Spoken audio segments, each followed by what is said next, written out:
और 1 मार्क्स के क्वेश्चन आप कह लो या एमसीक्यू क्वेश्चन कह लो, बहुत इंपॉर्टेंट क्वेश्चन यहाँ पे कवर करने वाला हूँ।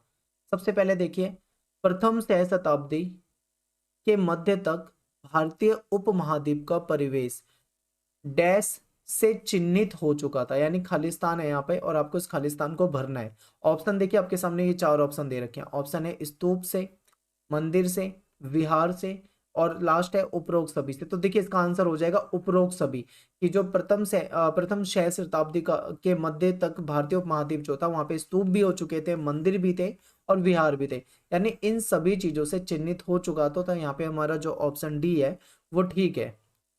सेकंड क्वेश्चन देखिए, कह रहे हैं कि पुरी उड़ीसा, पुरी जो है उड़ीसा, पुरी उड़ीसा में 12वीं शताब्दी तक आते आते मुख्य देवता डैश को विष्णु के एक स्वरूप के रूप में प्रस्तुत किया गया। अब विष्णु के स्वरूप के रूप में किन्हें प्रस्तुत किया गया? ऑप्शन है जगन्नाथ, ऑप्शन है शिव, ऑप्शन है कृष्ण और ऑप्शन है इनमें से कोई नहीं। तो ध्यान से देखिए, बहुत ही आसान क्वेश्चन है, इसका आंसर हो जाएगा जगन्नाथ। ठीक है, भगवान विष्णु को जगन्नाथ के रूप में प्रस्तुत किया गया। सेकंड क्वेश्चन हो जाएगा। तीसरा प्रश्न देखिए, कह रहे हैं कि जो जगन्नाथ शब्द है इसका शाब्दिक अर्थ क्या होता है जगन्नाथ का? ऑप्शन में है संपूर्ण देश का स्वामी, संपूर्ण विश्व का स्वामी, संपूर्ण ब्रह्मांड का स्वामी या फिर उपरोक्त सभी। ध्यान से आपको ऑप्शन देखने हैं, उसके बाद ही आपको आंसर अपने दिमाग में सोचना है। ठीक है, तो इसका आंसर होगा हमारा संपूर्ण विश्व का स्वामी। ध्यान से आप इन ऑप्शनों को देखते जाओ और ये चीजें बिल्कुल आपको याद हो जानी चाहिए। वीडियो को 2 बार देखना पड़े 2 बार देखो, पर इतना डीप मैंने बना रखे हैं तो उम्मीद मैं ये कर रहा हूँ कि सारे क्वेश्चन इसके अंदर से ही आपको मिल देंगे पेपर में देखने को। क्वेश्चन नंबर 4 पे आ जाइए। कह रहे हैं कि 20वीं शताब्दी के समाजशास्त्री रॉबर्ट रेडफील्ड, ठीक है, रॉबर्ट रेडफील्ड द्वारा एक कृषक समाज के सांस्कृतिक आचरणों का वर्णन करने के लिए डैश और डैश शब्द मुद्रित किए गए। यानी यहाँ पे 2 खालिस्तान आपको दे रखे हैं, इसको आपको फिल करना है। कौन से शब्द का इस्तेमाल किया था रॉबर्ट रेडफील्ड ने? ऑप्शन है महान और दूसरा है भक्ति परंपरा, ऑप्शन है महान, दूसरा है लघु, फिर देखिए तीसरे ऑप्शन में है लघु और कृषक और चौथा है इनमें से कोई नहीं। ठीक है, तो इसका आंसर हो जाएगा हमारा महान और लघु। ठीक है, महान और लघु परंपरा आप इसको कह सकते हो। तो यहाँ पे ऑप्शन जो बी है आपका यहाँ पे सही है।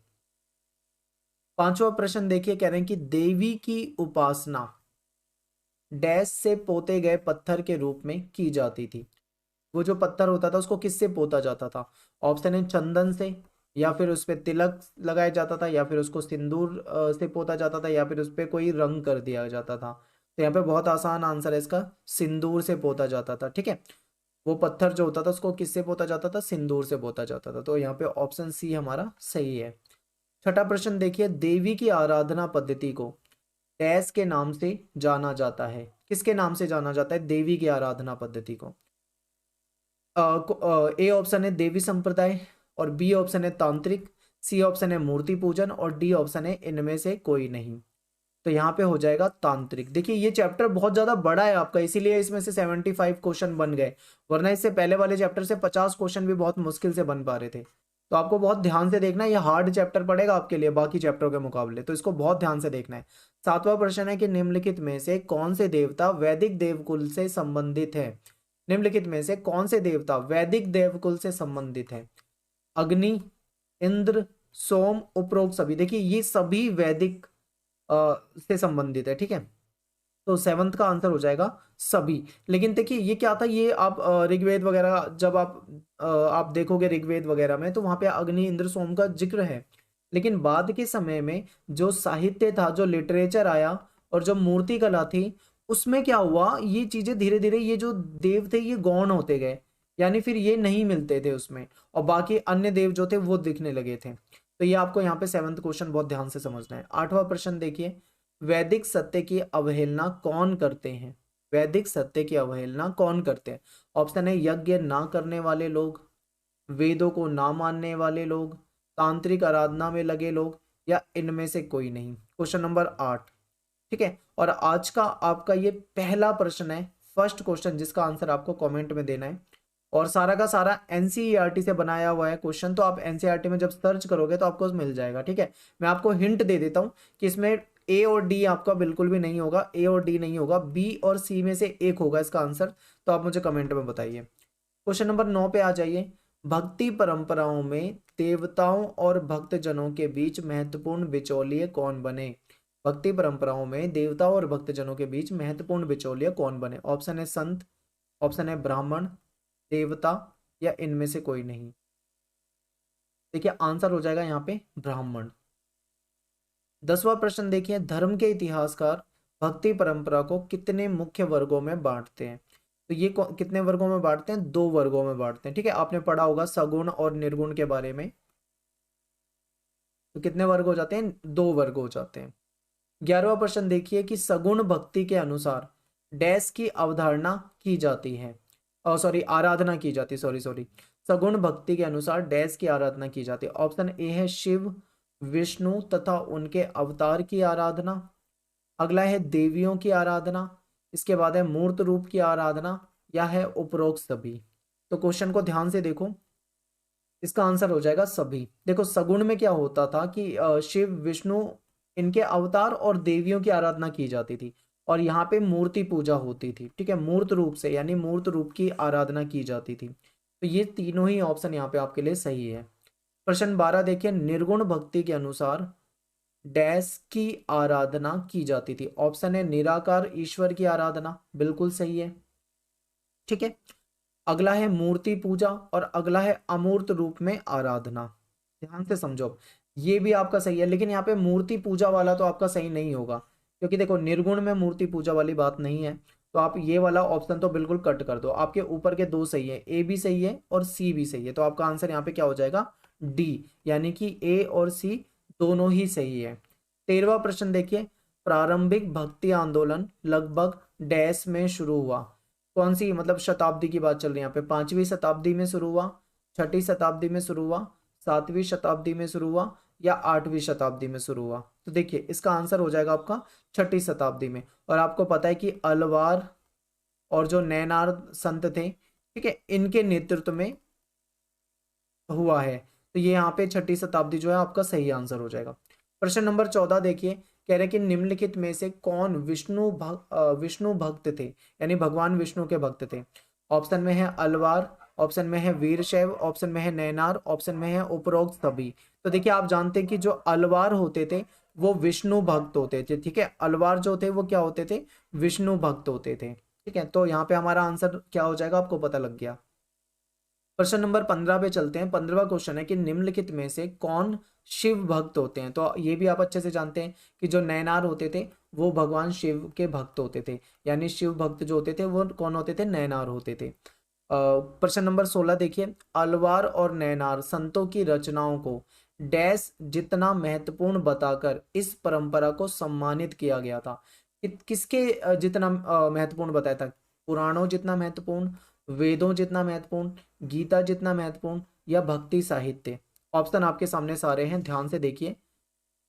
ठीक है, तो यहाँ पे आपका आंसर हो जाएगा वेदों जितना, क्योंकि देखो ये जो अलवार और नैनार संत थे, इनका जो साहित्य था, लिटरेचर था, इनकी भक्ति परंपराओं से संबंधित, तो ये अपने जो तमिल इनका जो साहित्य था उसको ये संस्कृत के वेदों जितना ही महत्वपूर्ण बताते थे। ठीक है, तो ये आपका 16वें प्रश्न का वेद हो जाएगा आंसर। 17वां प्रश्न देखिए, नल यीरा दिव्य प्रबंधनम, नल यीरा दिव्य प्रबंधनम, इसका संबंध निम्नलिखित में से किससे है? ऑप्शन है अलवार संतों का काव्य संकलन है ये, नैनार संतों का काव्य संकलन है, ब्राह्मणों का काव्य संकलन है, या इनमें से कोई नहीं? Question number 17। तो देखिए ये जो था ये तमिल वेद के रूप में इसको महत्वपूर्ण बताया गया था, और ये जो था ये अलवार जो संत होते थे, ठीक है, इनका, अलवार आप जानते हैं विष्णु भगवान के भक्त होते हैं, तो अलवार जो संत थे इनका काव्य संकलन था, और इसको तमिल वेद के रूप में महत्व दिया गया था। 18वां प्रश्न देखिए, निम्नलिखित में से किस काव्य संकलन को तमिल वेद माना गया? देखिए अभी इसी का जिक्र करा हमने इस वाले क्वेश्चन में, तो आपको आंसर तो इसका ऐसे ही पता लग गया, बिना बताए ही आप समझ जाओगे इसको। ठीक है, तो इसका नल यीरा दिव्य प्रबंधनम, ये इसका आंसर हो जाएगा। प्रश्न 19 देखिए, अंडाल, ये इंपॉर्टेंट है। देखो मैं पहले बता रहा हूँ आपको, ऐसे क्वेश्चन बहुत पूछे जाते हैं। अंडाल और एक अम्मैयार जो है, आप आगे जो आएगा वो प्रश्न बहुत पूछे जाते हैं पेपर में। देखिए अंडाल नामक स्त्री स्वयं को किस देवता की प्रेयसी मानकर अपनी प्रेम भावनाओं को छंदों में व्यक्त करती थी। अंडाल। ठीक है, तो इसका आंसर हो जाएगा यहाँ पे भगवान विष्णु की प्रेयसी मानती थी अपने आप को, और ये महिला जो थी अलवार स्त्री है। ठीक है, भगवान विष्णु। तो यहाँ पे ऑप्शन हमारा हो जाएगा बी, 19वें का। नेक्स्ट प्रश्न पे देखते हैं एक बार। प्रश्न नंबर बी से हमारा कह रहे हैं कि निम्नलिखित में से किस नैनार स्त्री शिव भक्त ने घोर तपस्या का मार्ग अपनाया था। ठीक है, नैनार स्त्री की बात चल रही है, जो कि शिव, नैनार आप जानते हैं शिव भक्त होते हैं। तो आपके सामने ऑप्शन है अंडाल, कराईकल, अम्मैयार, मीरा और इनमें से कोई नहीं। Question number 20। तो 20 का आपका आंसर हो जाएगा कराईकल अम्मैयार। ठीक है, ये क्या थी, नैनार स्त्री हैं जो कि शिव भक्त हैं। इन्होंने कहा था कि घोर तपस्या का मार्ग इन्होंने अपनाया था। ठीक है, तो आपका बी ऑप्शन यहाँ पे बिल्कुल क्या है, सही है। प्रश्न 21 पे चलिए। कह रहे हैं कि निम्नलिखित में से किन सम्राटों ने ब्राह्मण और भक्ति परंपरा को समर्थन दिया तथा विष्णु और शिव मंदिरों के निर्माण के लिए भूमि अनुदान दिया। 21वां प्रश्न। ठीक है, तो ये कौन से शासक हैं, ऑप्शन में है चोल शासक, पल्लव शासक, कुषाण शासक, इनमें से कोई नहीं। तो इसका आंसर हो जाएगा चोल शासक। ठीक है, और ये 9वीं से 13वीं शताब्दी आप पढ़ोगे इनके बारे में, इन्होंने दिया था समर्थन, और मंदिर भी बहुत सारे बनाए थे। आगे इस पे भी हम क्वेश्चन रखे हमने। ठीक है, 22वां प्रश्न देखिए। कह रहे हैं कि निम्नलिखित में से कौन से शिव मंदिर चोल सम्राटों की मदद से निर्मित हुए थे। ऑप्शन है चिदम्बरम, तंजावुर, गंगेकोंडा चोलपुरम। ठीक है, तीन आपके सामने ऑप्शन दे रखे हैं, और चौथा है उपरोक्त सभी। तो 22वें का क्या हो जाएगा आपका, सभी। प्रश्न 23 देखिए। कह रहे हैं कि अलवार और नैनार संत डैश कृषकों के द्वारा सम्मानित होते थे। तो ये जो वेलाल कृषक होते थे इनके द्वारा सम्मानित होते थे। बी आपका यहाँ पे सही हो जाएगा। 24वां आपके लिए आज का सेकंड क्वेश्चन कहता हूं मैं से, एक क्वेश्चन पहले पूछ चुका हूं, सेकंड क्वेश्चन आपके लिए है आज की इस वीडियो का। आप मुझे इसका आंसर कमेंट में बताइए। कह रहे हैं कि तवरम ग्रंथ का संबंध डैश से है। ऑप्शन है संतों की जीवनी से, राजाओं की जीवनी से, भक्ति साहित्य से, या फिर भजनों के संकलन से। आपके सामने चार ऑप्शन है, जो इसका सही आंसर है आप कमेंट में इसका आंसर बताना। ठीक है, 24, क्वेश्चन नंबर 24। 25वां प्रश्न है कि किस चोल सम्राट ने संत कवि अपार संबंदर सुंदरार की धातु प्रतिमा एक शिव मंदिर में स्थापित करवाई। प्रश्न नंबर 25। तो ये देखिए ऑप्शन में है विजयालय चोल, अरिंजय चोल, राजेंद्र चोल, या फिर परांतक प्रथम। और ये बहुत डीप बनाए मैंने क्वेश्चन, उम्मीद करता हूं कि ये आपको बिल्कुल अच्छे से समझ में आए चाहे ना आए, पर आपको याद जरूर हो जाएंगे वीडियो को देख के। ठीक है, और सबसे मेन है कि आपको क्वेश्चन के ऑप्शन समझ में आ जाने चाहिए, ताकि आप पेपर में अगर घुमाकर भी पूछे तो आप इसे बता पाओ। 26वां प्रश्न देखिए। 12वीं शताब्दी में कर्नाटक में एक नवीन आंदोलन का उद्भव का नेतृत्व किस ब्राह्मण ने किया था। ऑप्शन है बासवन्ना, चालुक्य राजा, हरिहर और बुक्का, और इनमें से कोई नहीं। Question number 26। तो ये देखिए बासवन्ना जो थे, ठीक है, 1106 से 68, बासवन्ना जो कि एक ब्राह्मण थे, और इनके द्वारा शुरुआत हुई थी। ठीक है, बासवन्ना प्रारंभ में डैश मत को मानता था। ये आपके लिए आज का थर्ड क्वेश्चन है कि देखिए वैसे तो ये दोनों ही हिंदू धर्म से हैं, पहले भी हिंदू ही थे, ब्राह्मण थे, और बाद में जो ये लिंगायत हुए तो भी वो हिंदू ही हैं। लेकिन लिंगायत जो है, जो दक्षिण भारत में, जो कर्नाटक साइड में आप इनके बारे में पढ़ते हो, वर्तमान समय में इन्होंने अपने आप को हिंदू धर्म से अलग करने की बात कह दी है, और ये मतलब अपने आप को हिंदू धर्म से अलग दिखाते हैं, सनातन से अलग दिखाते हैं। तो आपको इसका आंसर मुझे कमेंट में बताना है कि स्टार्टिंग में कौन से मत को मानते थे। 27वां हो गया। 28वां प्रश्न देखिए। निम्नलिखित में से कौन कलाचुरी राजा के दरबार में मंत्री थे। बीरबल, तेनालीराम, बासवन्ना और मानसिंह। देखिए बीरबल आप जानते हो ये अकबर के दरबार में, तेनालीराम आप कृष्ण राय के बारे में पढ़ते हो, तो इन दोनों में से आपका कोई होना चाहिए। तो चलिए सी देखिए, सी जो है बासवन्ना, ये इसका सही आंसर हो जाएगा। ठीक है, और इसके बाद अगला प्रश्न देख लीजिए एक बार आप। क्वेश्चन नंबर 29, ये भी बासवन्ना से संबंधित है। कह रहे हैं कि बासवन्ना, यहाँ पे टाइपिंग की एरर है, बासवन्ना आएगा। बासवन्ना के अनुयायी क्या कहलाए, जो बासवन्ना को मानते थे वो क्या कहलाए। ऑप्शन है लिंगायत, ऑप्शन है शिव के वीर, ऑप्शन है लिंग धारण करने वाले, ऑप्शन है उपरोक्त सभी। 29 का देखिए, तो इसका आंसर हो जाएगा उपरोक्त सभी, क्योंकि ये लिंगायत भी कहलाते थे, वीर शैव भी कहलाते थे, शिव के वीर लिंग धारण भी करते थे, ये आपको बताया ही हुआ है पहले मैंने वीडियो के अंदर। तो ये उपरोक्त सभी इसका आंसर हो जाएगा। 30वां प्रश्न देखिए, कह रहे हैं कि निम्नलिखित में से किसका संबंध वीर शैव परंपरा से नहीं है। ऑप्शन है मृतकों को दफनाना, जाति प्रथा का विरोध, पुनर्जन्म पर विश्वास ना करना, विधवा पुनर्विवाह पर रोक। अब इसको ध्यान से देखिए, ये जो लिंगायत थे, ये जो वीर शैव थे, इन्होंने, वैसे ये थे हिंदू धर्म से ही, लेकिन इन्होंने जो जाति प्रथा थी उसका विरोध करा था। तो जाति प्रथा का विरोध बिल्कुल सही है। और जो हिंदू जो परंपरा थी जिसके तहत जो अंतिम संस्कार, जो श्राद्ध, तरीका होता है, उसमें क्या करा जाता है हिंदू धर्म के अनुसार, उस शव को जलाया जाता है, यानी जो मृतक की जो लाश होती है उसको जला दिया जाता है। लेकिन इन्होंने इस चीज को नहीं माना, ये उसको दफनाते थे। यानी आपका ऑप्शन ए भी सही है और यहाँ पे बी भी सही है। और देखिए पुनर्जन्म पर विश्वास ना करना, ये भी आपका सही है कि ये पुनर्जन्म पे इन्होंने प्रश्न चिन्ह लगा दिए थे कि होता है या नहीं होता, क्वेश्चन मार्क है इनका। ठीक है, विश्वास नहीं करते पूरी तरीके से। लेकिन ये जो लास्ट ऑप्शन है ना, विधवा पुनर्विवाह पर रोक, ये आपके लिए यहाँ पे गलत है। यहाँ पे आपसे ये पूछा है कौन सा इस परंपरा से नहीं है, तो ये नहीं है। ठीक है, विधवा को पुनर्विवाह पर रोक नहीं लगाई, बल्कि इन्होंने तो विधवा के पुनर्विवाह को मान्यता दी, इन्होंने बल्कि उसको मान्यता दी। तो आप समझ गए ना, 3 स्टेटमेंट ऊपर की जो है वो बिल्कुल सही है, लेकिन जो चौथा डी ऑप्शन है वो बिल्कुल ही गलत है। तो आपको यही पहचानना था यहाँ पे। तो 30 का हो जाएगा डी। 31वां प्रश्न देखिए, इस्लाम का ज्ञाता क्या कहलाता है। ऑप्शन है काजी, उल्मा, शरिया, इजमा। 31 का, तो ये उल्मा। ठीक है। 32वां प्रश्न है, अरब व्यापारी समुद्र के रास्ते पश्चिम के बंदरगाहों तक कब आए थे। आपके लिए ये आज का हो जाएगा, आई थिंक थर्ड या फोर्थ क्वेश्चन हो जाएगा। आप इसका आंसर मुझे कमेंट में बताइए। और इसके लिए आप डायरेक्ट एनसीईआरटी ही देखें, एनसीईआरटी में जाएं, ढूंढें, और फिर उसके बाद आप मुझे कमेंट में आंसर लिखेंगे। ठीक है। अगला प्रश्न है 33वां प्रश्न, मोहम्मद बिन कासिम कहाँ का सेनापति था। तो ये अरब। ठीक है, 33वां क्या हो जाएगा, अरब। और मोहम्मद बिन कासिम जो था, इसने सिंध को कब जीतकर उसे एक खलीफा के क्षेत्र में शामिल कर लिया था। तो यह बात है 711 ईस्वी की। 35वां प्रश्न है, तुर्क और अफगानों ने दिल्ली सल्तनत की नींव कब रखी थी। अब देखिए, दिल्ली सल्तनत की नींव कब रखी थी, आपको पता हो, अगर आपने पढ़ा हो 1206, तो ये 1206 में रखी गई थी। ठीक है। आपको याद होगा, अगर आपने गुलाम वंश के बारे में पढ़ा हो तो आपको पता होगा कुतुबुद्दीन ऐबक के बारे में, उसके बाद इल्तुतमिश, रजिया सुल्तान, और ये सब आपने पढ़ा होगा, बलबन वगैरह। अगर आपने अच्छे से पढ़ा है मध्यकालीन इतिहास को, तो आपको ये सारी चीज पता होगी। तो ये 1206। अब 1206 का मतलब यहाँ पे क्या होता है, इसका मतलब होता है 1206 का मतलब 13वीं शताब्दी। ठीक है। और बहुत सारे बच्चे इसको 12वीं शताब्दी ना पढ़ें, वरना गलत कर दोगे।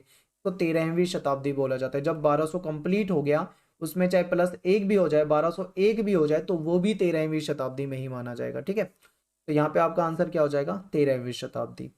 और ये 1206 में जब दिल्ली सल्तनत की नींव रखी गई थी, उसके बाद ये जो तुर्क और अफगान थे, इन्होंने शासन किया था। गुलाम वंश, खिलजी वंश, ठीक है, तुगलक वंश, सैयद वंश, लोधी वंश, और बाद में इब्राहिम लोधी को बाबर ने हरा दिया था 1526 में जाके।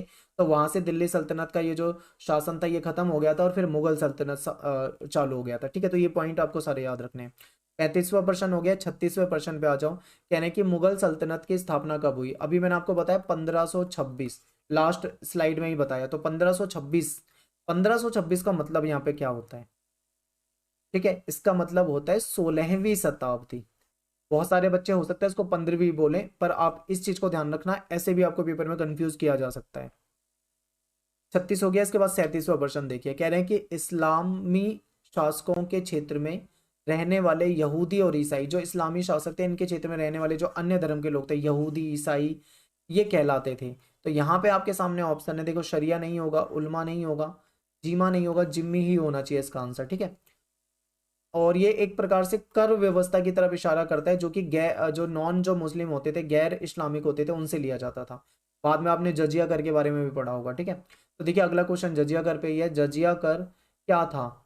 ऑप्शन है खेती पे लिया जाने वाला कर था, गांव से लिया जाने वाला कर था, गैर मुस्लिम लोगों से लिया जाने वाला कर था, या मुस्लिम लोगों से लिया जाने वाला कर था। तो ये हो जाएगा गैर मुस्लिम। ठीक है। 38 का क्या हो जाएगा, गैर मुस्लिम लोगों से लिया जाने वाला जो कर था, जो टैक्स था वो था। अगला प्रश्न है 39, शरिया क्या है। शरिया क्या है, मुसलमान समुदाय को निर्देशित करने वाला कानून, ईसाई समुदाय को निर्देशित करने वाला कानून, यहूदी समुदाय को निर्देशित करने वाला कानून, या फिर उपरोक्त सभी। तो ये हो जाएगा मुसलमान समुदाय, यानी ए हो जाएगा इसका ऑप्शन। 40वां प्रश्न देखिए, उन परंपराओं को क्या कहा जाता है जहां स्त्रियां विवाह के बाद अपने मायके में अपनी संतान के साथ रहती है। ये कहलाता है मातृगृहता। आपको ये बॉक्स में मिल जाएगा, एनसीईआरटी में रेड कलर के बॉक्स होंगे आई थिंक आपके, उनके अंदर आपको एक क्वेश्चन मिलेंगे। और ये जो बॉक्स वाले छोटे छोटे जो बॉक्स हैं आपके एनसीईआरटी में, यहाँ से भी आपके क्वेश्चन जो है पेपर में आ सकते हैं। तो इसीलिए मैंने कोई क्वेश्चन छोड़ा नहीं है, सारे के सारे डाले हैं, आप इनको अच्छे से समझते हो। चलो 41वां प्रश्न है कि तुर्की मुसलमानों को क्या कहा जाता था। ठीक है, 41वां प्रश्न है कि तुर्की जो मुसलमान थे उनको क्या कहा जाता था। तो इसको कहा जाता था तुरुस्क। 42वां प्रश्न देखिए, जो फारस के लोग थे इनको क्या कहा जाता था। तो इनको कहा जाता था पारसीक। ठीक है, क्या कहा जाता था, पारसीक। 43वां प्रश्न है, तुर्क और अफगान को डैश और डैश भी कहा जाता था। ये आप मुझे कमेंट में बताएंगे, आपके लिए ये चौथा प्रश्न हो जाएगा, एनसीईआरटी के अंदर दिया हुआ है, आप ढूंढें और बताएं मुझे। ठीक है, 43 का 43 हो गया, 44 पे आ जाओ। सूफीवाद के लिए इस्लामी ग्रंथों में डैश शब्द का इस्तेमाल किया गया है। सूफीवाद के लिए इस्लामी ग्रंथों में कौन से शब्द का इस्तेमाल किया गया है। 44वां प्रश्न, तो इसके लिए तसव्वुफ, ठीक है, ये नाम आप याद रखें, तसव्वुफ शब्द का इस्तेमाल किया गया है। 45वां प्रश्न देखिए, कुछ आध्यात्मिक लोगों का रहस्यवाद और वैराग्य की तरफ झुकाव बढ़ा, इनको क्या कहा जाता है। तो ये लोग जो थे ये क्या कहलाए, ये सूफी कहलाए। ठीक है, 45वें का आंसर हो जाएगा आपका, ये लोग सूफी कहलाए। 46वां प्रश्न देखिए, सूफियों ने पैगंबर मोहम्मद को डैश माना है। अब ये डैश में क्या आएगा, ऑप्शन है ईश्वर, साधारण इंसान, इंसान कामिल, और इंसान इंसान ए काबिल। 46, तो ये इंसान ए कामिल, ठीक है, ये माना गया है। तो सी आपका यहाँ पे ऑप्शन क्या हो जाएगा, सही हो जाएगा। 47वां प्रश्न देखिए, सिलसिला का जो शाब्दिक अर्थ होता है वो क्या होता है। सिलसिला, आपने इस सिलसिले के बारे में पढ़ा है, मैंने चैप्टर में आपको डिटेल में विस्तार से पढ़ाया था। तो इसका शाब्दिक अर्थ जो होता है वो होता है जंजीर। 48वां प्रश्न देखिए, जो अल्लाह के नजदीक होने का दावा करता था और उनसे मिली बरकत से करामात करने की शक्ति रखता था, वो क्या कहलाता था। ऑप्शन है संत, वली, शेख, और इनमें से कोई नहीं। ठीक है, तो ये हो जाएगा इसका वली। 49वां प्रश्न देखिए, 49, चिश्ती शहर डैश में स्थित है। आपके लिए ये हो जाएगा आज का 5th क्वेश्चन। आप मुझे कमेंट में आंसर बताएंगे इसका कि ये कहाँ पर मतलब ये शहर स्थित था। मध्य भारत, मध्य अफगानिस्तान, पाकिस्तान, तुर्की, या फिर इनमें से कोई नहीं। 50वां प्रश्न जो है, शरिया की अवहेलना करने वाले को क्या कहा जाता था। 50वां देखिए, जो इसकी अवहेलना करते थे वो बेशरिया कहलाते थे, लेकिन जो इसका पालन करते थे, यानी जो पालन करते हैं वो बाशरिया कहलाते हैं, और जो अवहेलना करते हैं वो क्या कहलाते हैं, अवहेलना करने वाले क्या कहलाते हैं, बेशरिया कहलाते हैं। तो ये आपके दो क्वेश्चन यहाँ से बन जाएंगे। 51वां प्रश्न देखिए, शेख निजामुद्दीन औलिया की दरगाह डैश में स्थित है। 51 कहाँ पर स्थित है। ऑप्शन है दिल्ली में, अजमेर में, मुंबई में, या फिर गुजरात में। तो ये होगी दिल्ली में। 52वां प्रश्न है, शेख मुइनुद्दीन चिश्ती की दरगाह जो है वो कहाँ पर स्थित है। ठीक है, ऑप्शन है दिल्ली, अजमेर, मुंबई, गुजरात।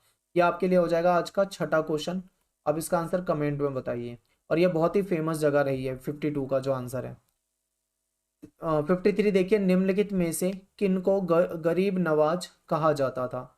ऑप्शन ख्वाजा मोइनुद्दीन चिश्ती, शेख नसीरुद्दीन शेख, फरीदुद्दीन, और बख्तियार काकी। 53 का, तो यहाँ पे आंसर हो जाएगा ख्वाजा मोइनुद्दीन चिश्ती जो थे इनको क्या कहा जाता था, गरीब नवाज कहा जाता था। ठीक है, तो ये आपको बिल्कुल याद रखना है, ये इंपॉर्टेंट क्वेश्चन है। कुछ क्वेश्चन यहाँ पे काफी ज्यादा इंपॉर्टेंट है जो आपके पेपर में पूछे जा सकते हैं। 54 क्वेश्चन देखिए, 54वां प्रश्न देखिए, ख्वाजा मोइनुद्दीन चिश्ती की दरगाह पर पहली बार कौन सा सुल्तान आया था? तो इसका ऑप्शन है अकबर, बीरबल, मोहम्मद बिन तुगलक या फिर बख्तियार काकी। तो जो मोहम्मद बिन तुगलक है ये आया था पहली बार। अगला प्रश्न है कि शेख मोइनुद्दीन चिश्ती की दरगाह पर अकबर कितनी बार आया था? ये इंपॉर्टेंट है, ऐसे क्वेश्चन पूछे जा सकते हैं। ठीक है, तो ये लगभग 14 बार आया था। नेक्स्ट है कि अमीर खुसरो थे, अमीर खुसरो थे क्या थे? कवि, संगीतज्ञ, चिकित्सक या ए और बी दोनों? तो इसका हो जाएगा ए और बी दोनों, क्योंकि ये कवि भी थे और ये संगीतज्ञ भी थे। ठीक है, और यहाँ पे ध्यान रखना कि ये जो शेख निजामुद्दीन औलिया थे उनके ये अनुयायी भी रह चुके हैं। ठीक है, तो ये भी आपको याद रखना है। अगला क्वेश्चन है कि अमीर खुसरो किसके अनुयायी थे? मैंने आपको नाम बता ही दिया है यहाँ पे, निजामुद्दीन औलिया। और नेक्स्ट क्वेश्चन पे चलते हैं, 58वां प्रश्न। डैश को कव्वाली के शुरू और आखिर में गाया जाता है? ये आपके लिए आज का हो जाएगा 7th क्वेश्चन। अब इसका आंसर बताएंगे 58 का। नेक्स्ट है पद्मावत के रचयिता कौन थे? और ये आपका बहुत ज्यादा रिपीटेड क्वेश्चन है, बहुत ज्यादा पूछा जाता है पेपर में। इस चैप्टर से अगर सबसे इंपॉर्टेंट क्वेश्चन 1 मार्क्स में लगता है मुझे, तो मुझे यही क्वेश्चन लगता है, पद्मावत के रचयिता कौन थे? तो उम्मीद करता हूँ आपको पता होगा, सभी मलिक मोहम्मद जायसी जानते होंगे। अगला है कबीर की वाणी डैश विशिष्ट परिपाटियों में संकलित की गई थी? ठीक है, तो 3 विशिष्ट परिपाटियों में इसका संकलन है। अगला है 61वां प्रश्न, निम्नलिखित में से कौन सत्य को अल्लाह, खुदा, हजरत और पीर कहते थे? तो ये जो कबीर थे यही कहते थे। ठीक है, 61 का कबीर हो जाएगा। और यहाँ पे है कि कबीर को, नेक्स्ट प्रश्न है, कबीर को भक्ति मार्ग दिखाने वाले गुरु कौन थे? तो रामानंद जो है इनके गुरु माने जाते हैं। ठीक है, 62 का क्या हो जाएगा? रामानंद। 63वां प्रश्न देखिए कि पंजाब का जो ननकाना गांव है जो रावी नदी के पास था, वो किसके जन्म से संबंधित है? ऑप्शन है गुरु अर्जन देव, बाबा फरीद, रविदास या गुरु नानक। तो ये गुरु नानक के जन्म से संबंधित है। 64वां प्रश्न देखिए, बाबा गुरु नानक ने डैश भक्ति का प्रचार किया? ऑप्शन है सगुण भक्ति, निर्गुण भक्ति या फिर दोनों या फिर इनमें से कोई नहीं। 64, तो आप सभी जानते होंगे निर्गुण भक्ति का प्रचार किया था। ठीक है, तो ये इंपॉर्टेंट क्वेश्चन है, ऐसे आ सकते हैं आपके पेपर में। मर्दाना जो था वो किसका सेवक था? मर्दाना जो था वो किसका सेवक था? ऑप्शन में आपके देखिए, एक बार ध्यान से देखिए। ऑप्शन में गुरु गोविंद सिंह जी, गुरु नानक, गुरु अर्जन देव और इनमें से कोई नहीं। तो ये किसके थे? गुरु नानक के सेवक थे। 65वें का ऑप्शन हो जाएगा यहाँ पे बी। 66वां प्रश्न देखिए, गुरु नानक देव ने अपने बाद किसको गुरु का पद दिया था? ठीक है, किसको दिया था अपने बाद? तो जो गुरु अंगद थे इनको दिया गया था। 67वां प्रश्न देखिए, निम्नलिखित में से कौन 5वें सिख गुरु थे? ठीक है, 66 हो गया हमारा। 67वां देखिए, कौन थे 5वें गुरु? तो ये गुरु अर्जन देव है यहाँ पे, 67 का गुरु अर्जन देव। यहाँ पे टाइपिंग की मिस्टेक है, यहाँ पे इसको मैं अर्जन कर देता हूँ। ठीक है, अर्जुन नहीं है, ये अर्जन देव है। 68वां प्रश्न देखिए, गुरु नानक तथा उनके 4 उत्तराधिकारियों की वाणी को आदि ग्रंथ साहिब में संकलन किसने करवाया था? ठीक है, किसने करवाया था? तो ये भी गुरु अर्जन देव थे, लेकिन यहाँ पे भी टाइपिंग की मिस्टेक है, माफी चाहता हूँ, इसको आप सही कर लें, गुरु अर्जन देव थे। नेक्स्ट है कि गुरु नानक तथा उनके 4 जो उत्तराधिकारी थे उनकी जो वाणी थी उसको आदि ग्रंथ साहिब में संकलन क्या कहलाया? संकलन तो करवाया, ये तो हमने पढ़ लिया, लेकिन वो क्या कहलाता है? वो गुरु वचन कहलाता है, गुरुबानी कहलाता है, गुरबानी या ज्ञान कहलाता है, ये शब्द कहलाता है। तो ये गुरबानी कहलाता है। ठीक है, ये भी आप ध्यान रखें। 70वां प्रश्न देखिए, सिखों के 10वें गुरु जो थे वो कौन से थे? तो जो गुरु गोविंद सिंह जी थे ये इनके 10वें गुरु थे। इंपॉर्टेंट। 71वां प्रश्न है कि खालसा पंथ की नींव किसने रखी थी? तो गुरु गोविंद सिंह ने ही इसकी नींव रखी थी। ठीक है, खालसा पंथ की, ये भी आपको याद रखना है। 71। इसके बाद है 72वां प्रश्न, खालसा पंथ के प्रमुख 5 प्रतीक कौन से थे? बिना कटे केस, ये तो था, कृपाण भी था, कक्ष भी था और कंगा भी था और लोहे का कड़ा भी था। यानी ये हो जाएगा आपका कंगा और लोहे का कड़ा, इस तरीके से पूरा है, तो इसके लिए क्या हो जाएगा? उपरोक्त सभी हो जाएगा, यानी ये सारी चीजें थी। 73वां प्रश्न देखिए, मीरा ने निम्नलिखित में से किसे अपना एकमात्र पति स्वीकार किया था? 73 का। तो ये देखिए भगवान जो कृष्ण है इनको स्वीकार किया था, और कृष्ण जो है वो क्या है, विष्णु के अवतार हैं। तो यहाँ पे ऑप्शन जो बी हो जाएगा हमारा वो सही हो जाएगा। 74 जो है 74वां प्रश्न, निम्नलिखित में से रैदास किसके गुरु थे? ठीक है 74, तो ये जो मीरा थी, मीराबाई जो थी, इनके गुरु थे। नेक्स्ट दो क्वेश्चन है, आपको इसका आंसर कमेंट में बताना है। 75 जो है, शंकर देव की प्रमुख काव्य रचना कौन सी है? ऑप्शन में है तीर्थ, कीर्तन घोष, अभिज्ञान शाकुंतलम और पद्मावत। मैं आपको ऑप्शन बता देता हूं, मैं आपको हिंट के लिए, तीर्थ नहीं है, पद्मावत भी नहीं है। अब इन दो में से आपको कोई एक चुनना है और आप मुझे कमेंट में बताएंगे। 76 आखिरी प्रश्न है आज का। 75 बताए थे बट एक क्वेश्चन यहाँ पे एक्स्ट्रा ही हो गया है। 76 इसका बताएंगे आप। 15वीं शताब्दी के उत्तरार्ध में असम में वैष्णव धर्म के प्रमुख प्रचारक के रूप में कौन उभरे? आप आंसर बताएंगे मुझे कमेंट बॉक्स में। तो इस तरीके से भाई ये सारी